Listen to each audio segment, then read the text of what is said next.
Hello, magandang umaga sa inyo lahat. Mapagpalang araw. Ah, Welcome sa aking munting channel. Meron ako ngayong ginawang kwintas pangontra ito laban sa mga masasamang espiritu o laman lupa. So ito ay ang tawag dito ay pandakaking itim or banaog. So ito ay finished product na po. Sa may gustong kumuha nito ay mag-PM lang sa akin. At ito ay pandakaking itim ay mabisa po ito. Pangontra sa mga palipad hangin, kusog, sa mga bate, so laman lupa, parang kulam. So ito ay mabisang pangontra o panangga sa mga masamang maikang itim na patuloy pa rin namiminsala sa tao. So ito ay nakukuha po sa kalagitnaan ng dagat. So ang lalim ng kinukunan nito ay umaabot ng 200 meters or ang pinakamababaw ay 25 meters. So ito ay hindi nabubuhay sa mababaw na dagat. So nasa pinakailalim ito nabubuhay. So ito ay pinangangalagaan po ng ating namumuhay sa karagatan kagaya ng mga laman tubig. So sila po ang nangangalaga nito.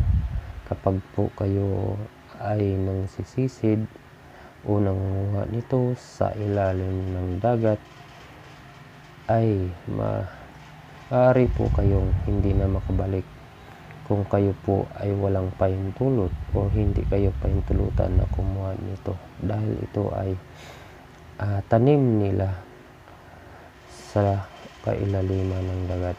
At ito ay kung mayroon ka nitong tangan ay mabisa po ito sa lahat ng masamang espiritu. Ito po ay pangtaboy at subok na po ito sa aking mga ginamot ng mga pasyente at hindi na po sila binalikan dahil meron silang suot nito. So ito ay malinis na po. So nilinis ko na po ito at niliyahan ko na at binutasan ko na rin para malagyan po ng kwintas para po kahit saan ka mo po pumunta na lugar ay pwede po ito. Basta meron ka nito, hindi ka po malalapitan ng mga masamang elemento or laman lupa, mga engkanto o mga palipad hangin. Hindi ka po nito matatablahan dahil napakabisang ng kahoy na ito, yung banaog na tinatawag. So sa mga bata ay mainam po ito na pangsuot nyo po, kasi mayroong mga bata minsan na mabilis po sila mabati, mabilis po sila mausog or laging nagkakasakit. Kapag po mayroon ito ang bata, suot na ito ay ito ay nagdadalang proteksyon sa kanila para hindi po sila malapitan ng anumang uri ng laman lupa or mga duwende. Sila po ay pinagkakatuwaan minsan. So nagkakasakit ang bata, nakakalagnat dahil po sa pinagagawa nila. So kung gusto ninyo kumuha nito, so mag-PM lang o mag-message lang sa comment section ng aking YouTube channel. So sa mga napadaan lang sa aking YouTube channel, so please subscribe and hit na rin ang notification bell para updated kayo sa mga susunod ko na vlog. So sa sunod na pag-uusapan po natin, kung wala po kayong tangan nito, so mayroon akong ituturo sa inyo kung paano matanggal ang malakas na usog kung ikaw ay nauruhan na usog ika, tapos marami ng mga laway, kung ano na lang inilalagay sa ating tiyan, ay hindi pa rin siya natatanggal. So ituturo ko po sa inyo ang mabisang gamot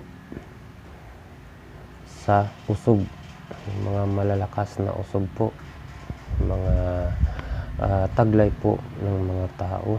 Minsan po ay lumalabas lang ang kanilang aura o usog ay sa magitan ng gutom sila. So or gutom ang kanilang nausog, yun po yun. So nababalis po sila.